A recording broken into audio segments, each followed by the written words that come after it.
السلام عليكم ورحمة الله. مرحبا بكم في قناة عالم صفاء للطبخ والتنظيم. اليوم غادي نشارك معكم طريقة تحضير الخليع بالطريقة اللي كتقادها ماما، وحتى هي غادي تكون حاضرة معايا في الفيديو، غادي تسمعوا صوتها كتشرح لكم الوصفة. فاول حاجة خدينا اللحم وقددناها كيف ما كتشوفوا انا وياها، يعني شاده اللحم معاوناها كنقطعوها.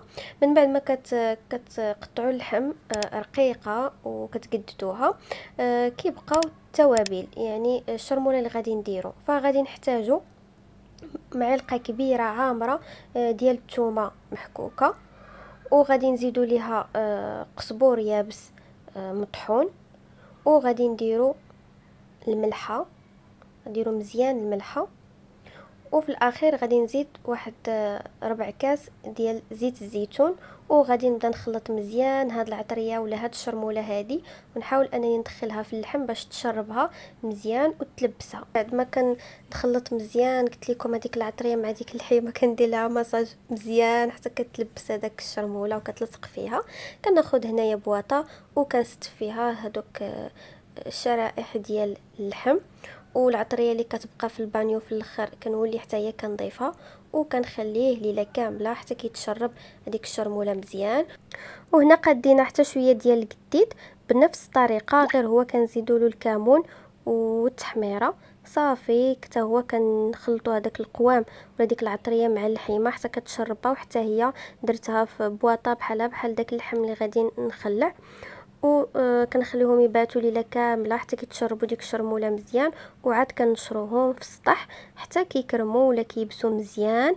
عاد من بعد كندوزو الخطوه الثانيه اللي غادي نوجدوا فيها الخليع. في هذا الفيديو هذا غادي نركز لكم غير على الوصفه ديال الخليع بالنسبه للجديد، حتى المره اخرى ان شاء الله.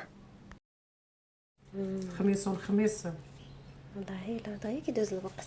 المهم هنا كاين الجديد والخليع. هنا كاين اللي غادي نصاوبوا منه الخليع، وكاين اللي غادي نديروا منه الجديد لا نخبعوه دابا حيت انا في داك الفيديو داك الشيء اللي صورت داك نهار ليله العيد فاش شرملناو هذاك الشيء صورتهم بجوج. ايش صورتهم دابا وفينا هو دابا الخليع خليع فينا هو اللي الجديد هو هذا الجديد. هذا هو اللي كنديرو في العداس واللوبيا ياك. في القطن. وهذا نديرو خليع، هذا اللي قدامك ياك. دابا حيت درنا ليه الخيط باش كنا معلقينو نشرو باش ما يطيرش اي صافي باش ما يتشتتش. المهم دابا راه نشاف ما يطيحش في الارض في الوسخ صافي، وكنحيدوا ليه هذا الخيط هذا باش كنا مغطينه.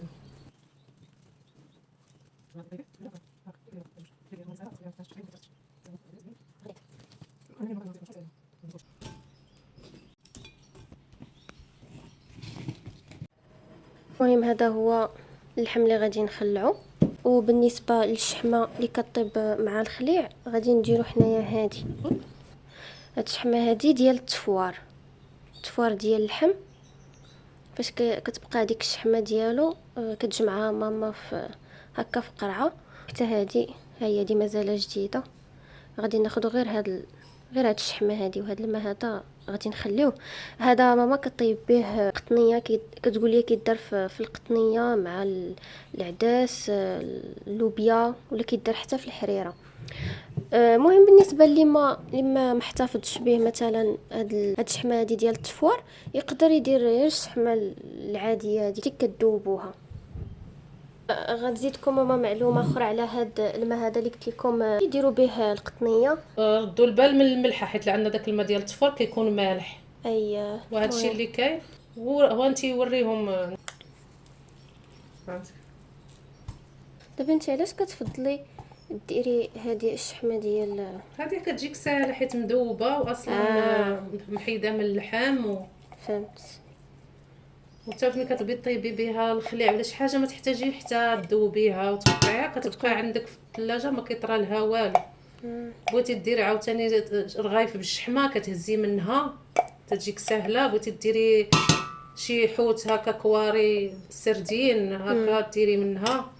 فيها هكا هادي غادي نهز غير من الفوق. دابا هادي كتهزي غير الفوقاني ديالها، حيت خليناها في الثلاجه. هاد الشيء نوريهم كيفاش كتكون دايبه، كتجي ساهله. هي حيت ملونه هكا لان اللحم من تنبغيو نشرملوه كنشمرو التحميره. اللحم مفور بهذا بالتحميره. داكشي بانت لكم دابا هي. راني شاركت معاهم الطريقه اللي كنديروا اللحم مفور. هذاك الشيء كتبان لكم هي حمراء هكا. مزبوطة. نديروها على البوطه تذوب وعاد نرميو عليها الخليط.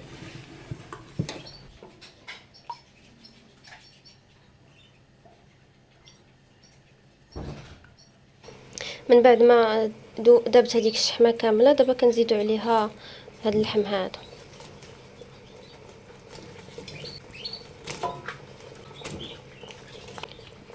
وهذاك تفرتي تماما سميتو عرفتي القزبور الحبوب اللي كيتحطت حتى هو كنزيدو. هنايا الزيت البلديه تقريبا واحد الكاس كبير ديال الزيت. غادي نزيد الماء تقريبا واحد لتر. المهم على حسب الكميه ديال اللحم اللي درتو. درنا كل شيء، درنا الزيت، الشحمه، اللحم. دابا غادي نسدو الكوكوط ونديرو الصفاره ونخليوها طيب. يلا سير.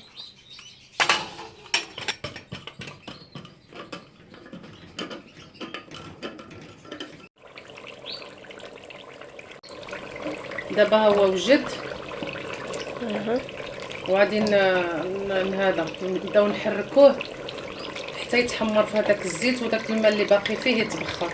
ونزيدو شي معلقه صغيره د الكمون، وعاد نزيدو شويه الزيت الرومي، الزيت البلديه صافي. 8 كاس.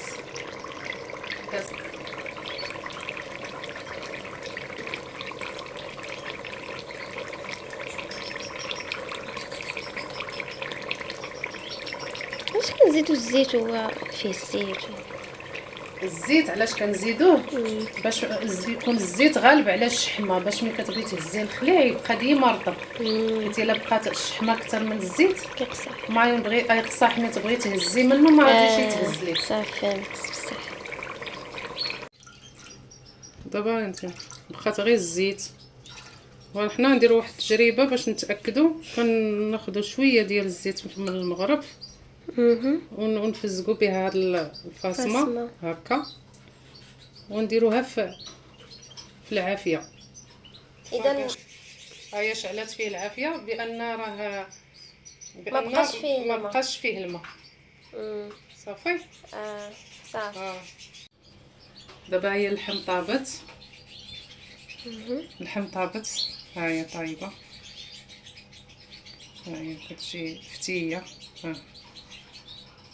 صافي. دابا المهم فاش كطيب اللحم كنحيدوها من داك الشحمه والزيت. اييه من الليدام.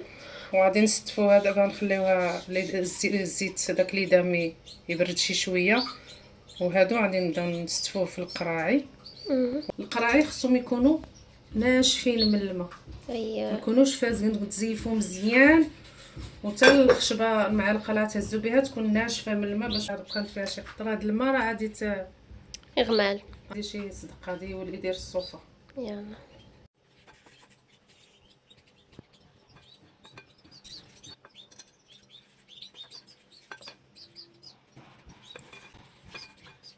دابا حنايا درناهم قسمناهم في القراعي ديالهم. غادي نخليوه حتى يبرد وما نغطيوهمش. الا غطيناهم بحال هكا غادي يعرقوا. ولا عرقوا غادي يديروا سميتو يديروا الماء. يديروا الماء، يطلقوا الماء الزيت ديالهم، وغادي نخليوه حتى يبرد شي شويه وعاد نزيدوه عليه.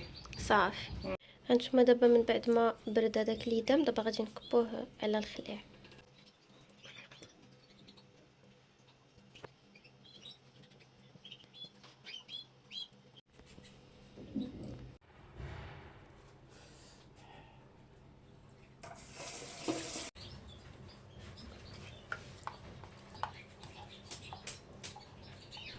وكتكون هذه هي الوصفه ديال الخليع اللي كنعتمدوا عليها في الدار، واللي كديرها ماما بالشحمه ديال اللحم المفور. فكنقدم لكم هذه الوصفه بالصحه وراحه. الى عجبتكم ما تنساوش تخليو لي واحد لايك، تعليق وبارطاجيو الفيديو. شكرا لكم على المتابعه، ونتلاقاو في فيديو او لا وصفه جديده ان شاء الله.